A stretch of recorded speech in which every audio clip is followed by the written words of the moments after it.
Well, folks, we have a ton of stories for you today. Look, we got some sales data to go through. We have some game updates happening, some game announcements, a whole bunch of crazy stuff. Honestly, this is one of the most jam-packed news episodes we have had here at Nintendo Prime in weeks, maybe even months, to be honest, with the amount of stories we have going on. So I don't want to sit here and beat around the bush and waste too much of your time, but I will say that, hey, we do have a couple giveaways going on. One, we're giving away 3 copies of Age of Imprisonment, Hyrule Warriors. We can enter in a link down in the pinned comment or the description, and 5 copies of Kirby Air Riders. You can also enter down in the description or pinned comment. Let's go ahead and get to our first story, because I said we got a lot today.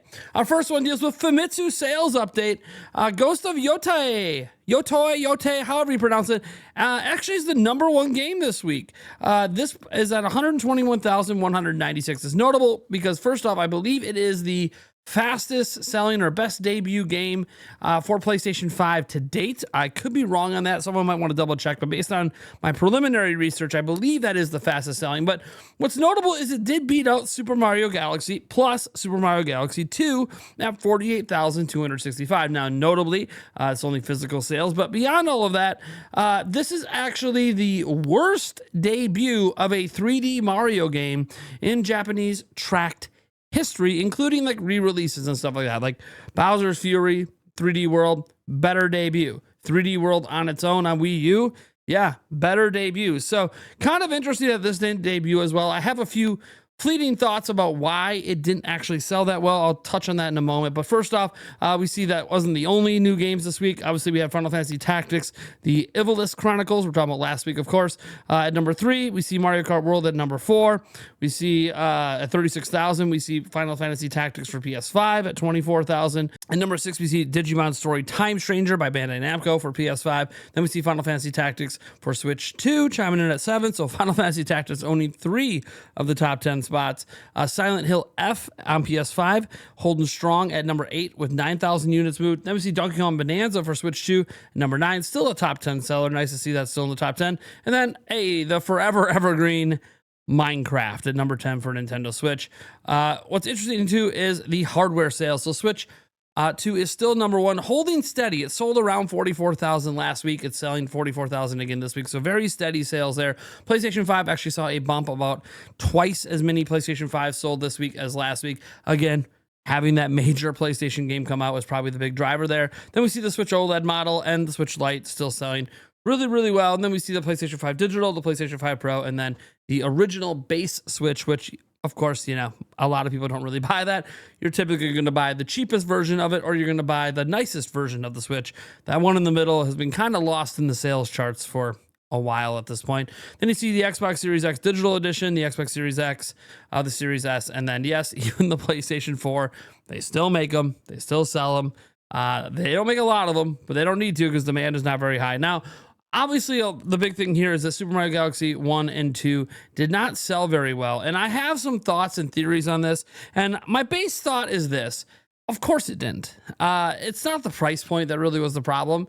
It's that it's the only way to get Galaxy 2 physically, but it requires you to also buy Galaxy 1. So it kind of feels like you're spending $70 for one game, even though there's 2 in one package. Why? Because most people bought 3D World. They did this whole FOMO tactic. They sold millions upon millions upon millions of copies Super Mario 3D World. And there wasn't any major advancements here with the Galaxy 1 and Galaxy 2. Like in Galaxy 1 specifically, there's not really much that changed. So reality is that it kind of felt like Nintendo was forcing you to rebuy the game. And there's this thought process out here that like Nintendo fans will just rebuy anything, and that's not the case when it's usually within the same generation. Nintendo usually doesn't re-release the same game multiple times within the same generation, but they just did that with Galaxy 1. Ended up maybe not being the seller they thought it would. Now, maybe extra sales come once the movie comes out, but I am very curious to see like how well this sold compared to just Galaxy 2 alone on the eShop. I think if they had a $40 version of Galaxy 2 as a standalone physical copy, I think that one might have actually sold extremely well. But some people are going to be like, I'm not really going to drop that kind of money just to have Galaxy 2 physically, when I could just go on the eShop and get it for $40. So I'm very curious what the eShop sales are for the game in Japan. But again, Nintendo will update us on that, my gosh, a while from now. We're in a new fiscal quarter, so we're not going to get updates on how well that sold digitally or physically Man, to like February next year, it's a ways away. All right, let's go ahead though. We gotta get to our next story. This comes from PAX Australia. So this is Lance McDonald, a content creator who I got to play Elden Ring at PAX Australia, and it's notable what he says here because it appears there's a new build at PAX Australia. Remember, it's still slated for this year, but has no release date. So it says first day at PAX Aus today. Played 10 minutes of Elden Ring on Switch 2 handheld mode. It runs with PS4 Pro style graphics, so it doesn't have that modern grass system that you see on PC or PS5, but it's 30 FPS straight up. So straight up, if you guys don't know that kind of lingo, it basically just means it's like a locked 30 FPS. You know, it's not an unlocked 30. And he notes this here because he says the PS4 Pro had an uncapped frame rate. Video a bit later, and the PS4 Pro version of Elden Ring had some struggles with that uncapped frame rate going all over the place. They're saying they're capping it at 30. It's probably locked at 30. Again, this could be literally the same demo and the same experience we had at PAX West. I cannot confirm here. His video is not live at this point, so I'm not really sure what further analysis he has, but it kind of looks like PAX Australia might have had a newer build of the game. The game was running a bit rough. I did note that it was obviously playable on Switch 2 when I played it at PAX West, and I think a fairly enjoyable experience, but not ideal. And look, obviously we have to deal with the fact that we're dealing with a handheld and it's on battery, but you know, it'd be nice if it could run better than it does on something like a Steam Deck. And again, I think that I just needed more optimization. I kind of feel like that optimization might have led to it being delayed to 2026, even though it's not announced yet. Maybe it ends up making this year's a late December release around the holidays, but I don't know. We'll have to wait and see. Obviously, we just hope further optimization is coming. And based on the Bandai Namco employee I talked to at PAX West, they were still working on optimization for the game. So it should run better, at least than what I experienced. So I don't know. That's just kind of floating out there. You know, maybe we're reading too much into it. It's hard to know without his video being live. You know what's not hard to know and very easy to verify? Well, how well Pokemon Legends ZA is selling, at least immediately upon its availability on the Nintendo Switch eShop. Ba-bam! Stealth here says Pokemon Legends ZA immediately went to #1 on the Switch 2 eShop. This is the first time a Nintendo platform has ever had a mainline Pokemon game this early in a system's life, which is absolutely true. He's showing the Switch 2 charts here. It's very high on the Switch charts as well. I believe it's #1 on the Switch charts as well. I could be wrong. I got to double check, but obviously the focus here is Switch 2. And look, reality is they didn't have this available to pre-order on the eShop before. So this is like, you know, you've only been able to plop down money on this like over the last 24 hours, and man, immediately to #1. Like, and look, they also have like the upgrade pack here at #3. So you see people that are maybe planning to buy it physically on Switch 1, then going ahead and buying the upgrade pack as well, because maybe they were able to find it at a discount. They got it at like Costco for, you know, 10 to 20 bucks cheaper, the Switch 1 version. So then they just go and get the upgrade pack. There's lots of reasons that the upgrade pack could be flying up the charts there as well, right behind Hades. But obviously the full game immediately jumped to #1, and I got a feeling it's going to be staying there pretty much the entire month of October. The eShop only tracks about the last like 4 or 3 days of data or whatever, and it's constantly updating. I think this is going to stay #1 all month. I wouldn't be surprised if it kind of stays #1 most of November as well, but we'll see. Stealth notes 2 things: that Pokemon Legends EA is a mainline Pokemon game per the Pokemon Company, so this is not one of those like side dishes. This is a mainline and being treated as such. And Pokemon Legends EA is a Switch 2 game. If you don't believe that, then you don't believe Breath of the Wild is a Switch game, despite it selling 30 million copies on the platform and overwhelmingly being preferred platform to play it on. That's all. His second point, I don't necessarily agree with. Just because it might sell the most copies, in the case of Breath of the Wild on Switch 1, doesn't really make it a Switch game. It was purpose-built for Wii U and ported to Switch. We all know this. Obviously, people mostly associate it with Switch, but barely anyone bought a Wii U. There's 155 plus million people that own a Switch. The Switch 1 version of this game is going to sell very well. I think if we're ignoring that, then you're not being honest. The Switch 1 version is going to sell very well because this is a Switch 1 game that has a Switch 2 version, or as they call it, a Switch 2 edition. I am not calling it a Switch 2 game because if that was the case, it literally would not be on the Switch 1, which is the more popular platform and going to sell millions upon millions of copies this holiday. So again, I know different situations because the Wii U is a failed platform and the Switch isn't, so whatever, but I treat them the same. I've never viewed Breath of the Wild as a Switch game. I thought it was an amazing launch game for Switch because no one owned a Wii U, But to me, that's still a Wii U game.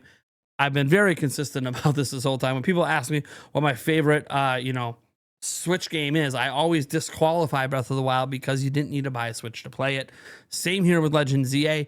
That said, that doesn't mean I don't think the sales are going to do incredibly well on Switch 2. One, they have yet to show us Switch 1 footage of the game.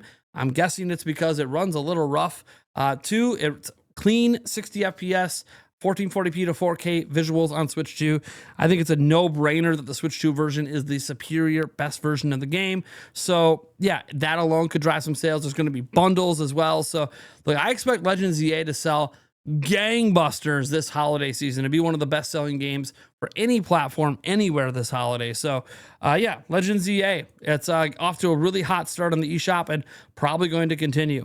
Next, we have an update for an indie title that's already come out, but this time, it's an update that's relevant for Switch 2 owners because it does something that we all want games to have, and that is 60 FPS. So this is from Ruffy in the Riverside, one of the best platformers from the indie scene this year, and they have a new patch that just went up. I believe it's patch 1.4. I could be wrong on the exact number of it, but it's a patch that went up today, and they added 60 FPS on Switch 2. That is a big win, and I can't wait. There's going to be a similar update for Yuka Replayly as well. It's going to get the 60 FPS. Devs have already talked about that in interviews, but anyway, 60 FPS is there. There's also even improved and higher FPS on Switch 1, not 60, but better FPS than there already was. They have a smoother camera on both Switches and better combat as well. So they really refined the game. This is one of those studios that may or may not have had a dev kit back then, but maybe has one now, or they've just done a lot of internal testing with a retail Switch 2 to try to get this thing up and running the way that it is currently. So very, very happy for them. And look, Ruffy in the Riverside, if you haven't played it, there's no better time to get it than now because it runs better than ever, especially if you own a Switch 2, but even a Switch 1 version runs better too. Next, we have a really massive update for a surprise hit game. And it's not a surprise hit game if you follow the series, but it took a lot of people by surprise because the reviews are so high. This is a in the 90s reviewed game this year. Trails of the Sky First Chapter version 1.05 update is now available, and it adds a first-person mode. So let's look at what this did, because this is an update for everything. So it released it for Trails in the Sky First Chapter on PlayStation 5 PC. It has first-person mode. But the Switch 2 version is going to happen at a later date. So we're talking about something that hasn't quite hit on Switch 2, but this update's being worked on and probably going through the processes with Nintendo. They have a different process to get their patch approved. But here's what you're looking to be added here, right? They added image quality and performance settings to the Switch 2 edition, right? So that's like the big thing here is they're basically giving you a high frame rate or a high resolution version. I like when options like that exist, so that's really good. They added options to adjust text speed and text auto advanced speed, added one key shortcuts for actions that normally require two key presses on a keyboard. It's for the PC version. Added a first person mode and added the option to hide in-game users interface. And they go over the different controls for the different platforms for how you can enter first person mode, how you can hide the interface. You can even hide it on Switch 2 and Switch. So that's really cool. So yeah, there you go. This game corrected various text errors as well and fixed other miscellaneous bugs. Yes, it's on PlayStation 5, Switch 2, Switch, and PC. Yeah, it's pretty cool. I'm really happy to see this game continue to get updates. Again, the theme of the day today is basically that, a bunch of really good games have gotten updates, whether they're out yet or not. Now we got to get back to some sales data. We dipped into stuff before. We talked about the United States sales data a couple days ago, but I just wanted to throw this out here. You guys could do with this data what you want, but this kind of launch aligns the sales data between Switch and Switch 2. I want to give full credit to Install Base for this, but I posted it over here on X. It says some fun numbers with Switch 2. Let's compare it to Switch 1. If you launch align this to Switch 1, you get this comparison. So the very first month for Switch, they sold 911,000 units back in 2017. For Switch 2, they sold 1.6 million. That's 76% more on Switch 2. For month 2, they sold 280,000 Switches. For Switch 2, they sold 480,000. That's 71% more sales for Switch 2. And month 3, Switch sold 165,000. Switch 2 sold 320,000 roughly. 94% more than Switch 2. Even more fun is this if you year-to-date align them instead, which gives a big advantage to Switch 1 because it gives them 6 months of sales data versus Switch 2 with just 3 months. Switch 2 is still ahead by 20%. So I said that's cool. Now, look, you can use this data any way you want. You want to be a spin doctor and talk about how this is a negative because Switch was supply constrained. If you want to be a spin doctor and say, hey, this is still pretty impressive. Look at how much more people want Switch 2. Again, there's going to be different ways you could twist data. I think data is really cool and fun to play around with. And data is often twisted in many different directions to be a positive or a negative or to be neutral. It's kind of crazy how that works, but the data is the data. And to date, it is still the fastest selling system of all time in Japan. And I believe, based on the numbers we have from Paul Gale Network, it is still the fastest selling system in history worldwide. Those are just raw facts, but you can go nuanced with that and try to twist it to negative or try to twist it even more positive. It is what it is. The data is what the data is, and you guys could do with that data whatever you want. But I thought that was fun. You know what I also thought was fun? Square Enix, they did something quite interesting here and dropped their own comparison video of different versions of Final Fantasy VII Remake Intergrade. I did not expect them to do this. I think this is quite interesting. Now, they did this over on Weibo here, and I find this interesting because this is where the 4K version exists. We'll up that resolution here quick. I couldn't download the video. I tried. It is what it is.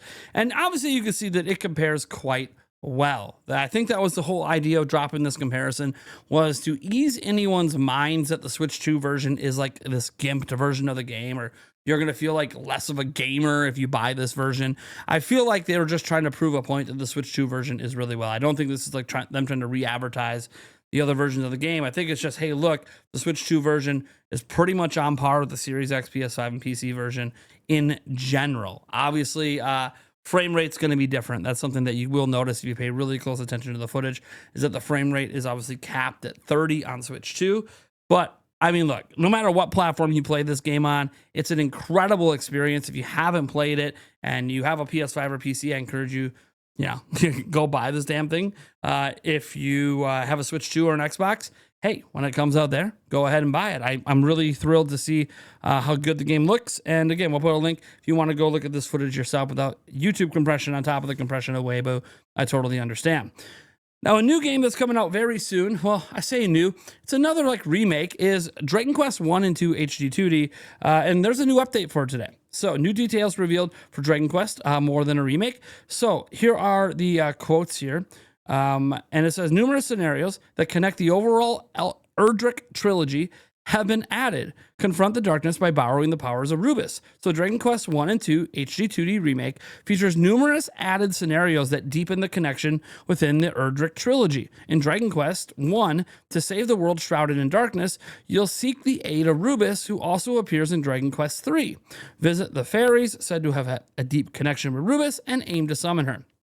Now, the Rubus/VA, Kelly Houghton, the Great Spirit, is said to have created Elfgard, bestows a message to sow the world so it may be saved. I have never actually played these games. This is the first time I'm reading this stuff. The Dream Whisperer, which I believe that voice actor is Yuri Naka, says the leader of the fairies. She's attempting to summon Rubus back to this world. In a dream, a mysterious voice asks you to summon Rubus, leading you to travel across the land in search of clues. Rubus is said to have created the land of Elfgard, and seems like she has gone far away and is no longer in the world. Only the Dream Whisperer, the leader of the fairies, seems to know how to summon Rubus. However, she has gone missing. The fairy village, where the fairies with a deep connection to Rubus reside. Many fairies are wary of humans, so it seems necessary to earn their trust.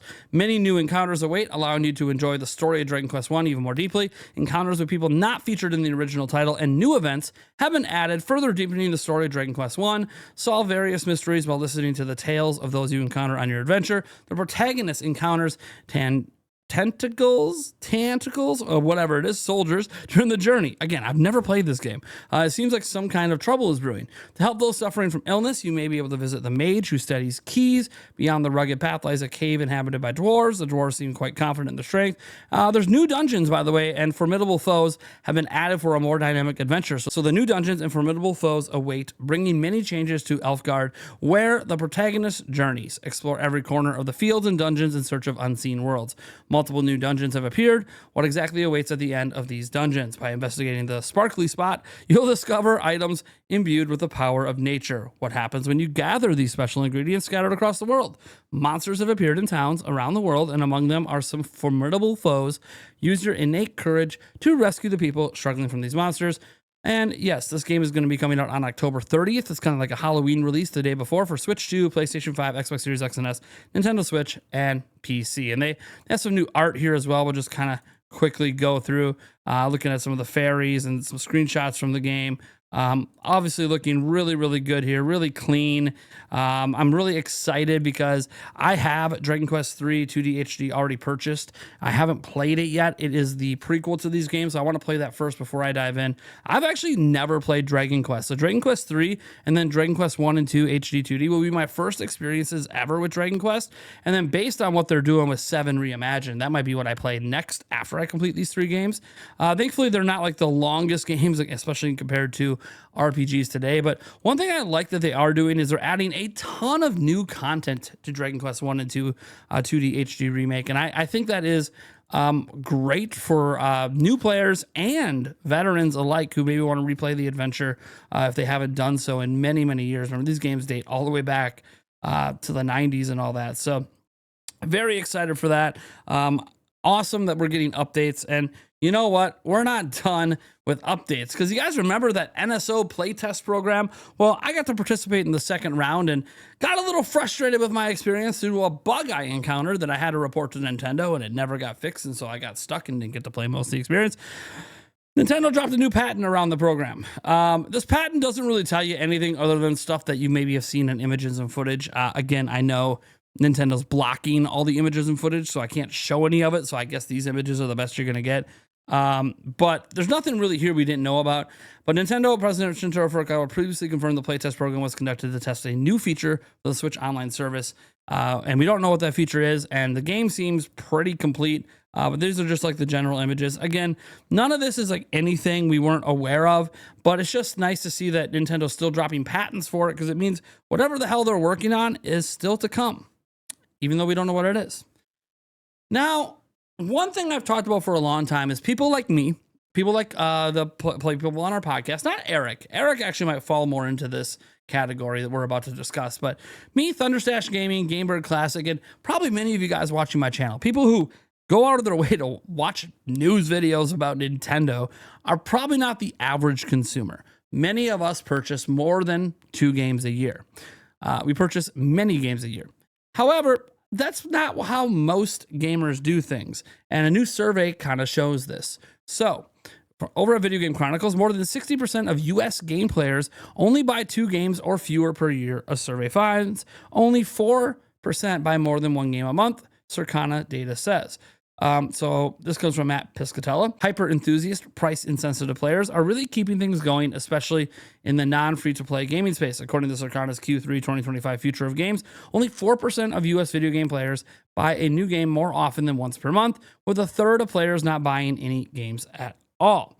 So you can see 4% at 4% at once a month, 10% at about once a month, 22% about once every 3 months, 18% about once every 6 months, 12% about once a year, and 33% at less than once a year. Again, free-to-play games obviously play a role in this. I just find this data to be really interesting. He points out these numbers seem unusual. It's likely because anyone who follows him already falls into the 14% bracket of players who buy a game or more per month. So they may not be aware of the bigger picture. Before replying, know that even seeing this post likely puts you into the hyper enthusiast bucket. So the actions of you and your immediate cohort likely do not match those of the general gaming audience. In a separate post related to his point on hyper enthusiast, price insensitive players, Piscatella suggested that the reason game prices are rising and deluxe editions are becoming more commonplace is because that 14% of the players are less likely to worry about the cost of games, meaning most pricing is focused on them. Been talking about this trend for years when it comes to game spending. He wrote, why are the premium gamepads, $149 collector's editions, pro consoles, in general rising prices? Because the price-insensitive, affluent players are the ones doing more of the spending as everyone else shifts more to free-to-play. Another report published by ComScore last year found that 82% of American video game players had made an in-game purchase in the last 12 months, highlighting that while some players may not necessarily be buying a lot of games, they're still putting money into the industry, albeit through in-game purchases in free-to-play titles. V-Bucks, Robux, currency, digital goods, right? We all know the various different ways video games try to get money out of us. So that's why a lot of us get really mad when we see like $70 games, $100 deluxe editions that also have in-game currency. Hello Madden, hello FC, and many others. It's very, very unfortunate. But anyways, I just think that it's an interesting conversation to have. I've talked about this many a time. The kind of people watching my YouTube channel is not your general consumer. Your general consumer might buy a system and play the game it comes with, or just play free-to-play games, or buy a single game or two a year. Obviously, Nintendo might have a higher attach rate than that. I'm not, this isn't specific to Nintendo. This is the entire industry, and I'm not really surprised. Next up, I thought these posts were just kind of cool. Yooka Replay recently came out. The reviews are all glowing and really good. And people wanted to point out something in particular with the Switch 2 version. And they wanted to point out that like a lot of people have been saying they haven't really felt like Switch 2 is like a generational leap forward. And people are using this kind of remake, remaster, whatever you want to call it, of Yooka Replay, Repay, Yooka. You guys know, right? It was on Switch 1. Well, they're showing some images that kind of just emphasize that, hey, you know what? Switch 2 is actually a lot more powerful. So you see this post here with this screenshot, obviously showing that there's just a lot more going on. It's a lot more detailed and all of that than the original Switch 1, which of course it is because it's like a remaster or remake. But the fact is it didn't release on Switch 1 because it probably can't run there. Now, you might see this proposed community note. I read it. What they're just pointing out is that, well, this isn't a fair comparison because this one on the right never released on the left because it's a remake or remaster. And it's like, well, that doesn't change anything. The reason it didn't release on the console on the left is because it can't run on the console on the left. Remember, it's 30 FPS on Switch 2, although the devs did note, and I wanted to make sure we know this, the devs did note that the game is, well, going to get a 60 FPS mode in the future. This kind of suggests they just didn't have a lot of time. Here's another screenshot here as well, just showing the massive generational improvements with Switch 1. Again, is it the best showcase game in the world? It's an indie game. I don't know. We have one more screenshot here coming from Necro Felipe as well, showing off just even more improvements. You can obviously see the higher resolution, the higher detailed textures, the more stuff going on. Honestly, it looks incredible. From what I'm being told, and from Thunderstash Gaming's review that I watched, it seems like they fixed everything wrong with the original game that people didn't like, to the point that now this is a really good game and one that people are starting to put up on the level of, like, the Mario 64s back in the day or the Banjo-Kazooies. Because after all, a lot of the developers that worked on this worked on Banjo-Kazooie. So really happy for those developers, really happy to see the Switch 2 version popping. And this last one's weird. There's a new rumor that's been going around about a Donkey Kong movie, and I'm going to explain why it's weird in a moment. Let's get to the rumor because we already know a Donkey Kong movie is coming. We didn't need this rumor to verify that, but let's look at this. So Nintendo is going full steam ahead with the expansion of their intellectual properties. The Super Mario Bros. Movie really blew the doors off Nintendo's efforts outside of gaming. As that success has paved the way for future cinematic exploits, we know that Super Mario Galaxy movie is coming and a live-action Legend of Zelda is in the works. And it appears DK will be getting on the silver screen as well. Movie insider Daniel RPK has apparently caught wind of a Donkey Kong movie getting the green light at Universal. There are absolutely no other details to share on this project, but it's really not surprising to hear that DK could get its own movie. Now, that's cool. It's a rumor. But what if I was to tell you that this isn't a rumor? What if I was to tell you we've actually known since July that a Donkey Kong movie is coming, and we have like fact-based information on this that has nothing to do with a user on Twitter? So let's take a look. Twisted Voxel. This story probably needs to be zoomed in here. But here's the thing. Nintendo and Universal Pictures have officially taken steps towards bringing a Donkey Kong to the big screen with a newly registered motion picture project. That's right. To make motion picture projects, you have to register them. And it was already registered by Nintendo Studios, Universal Pictures. This is a short form license. That doesn't mean it can't be a movie, by the way. There's lots of movies that get registered in this way. But yeah. It's Nintendo Studios, Universal Pictures, a division of Universal. We knew. We've already known. Like this, that's what I'm saying. That like Daniel RPK bringing it up again is just weird. Like maybe his sources just became known, but we've actually known dating back to July 13, 2025. This is not a new story, but it is exciting nonetheless with the Mario movie on the horizon. Now Mario Galaxy, we know it's a Super Mario Galaxy movie. We obviously expect the Zelda movie in 2027, the way that it's already laid out for May. And obviously Donkey Kong just seems natural. They have a big name voice actor for it. People really fell in love with the character, just specifically in the Mario movie. We just had the big DK game, DK Bonanza. So yeah, DK also has parks now at like different Universal parks. So yeah, Donkey Kong's becoming a bigger deal at Nintendo. Not really surprised at this. I think the movie's going to do incredible, but it probably isn't going to come out till maybe 2028. They're going to do probably Mario movie this year, Zelda movie, then do DK movie in 2028 if I had to guess.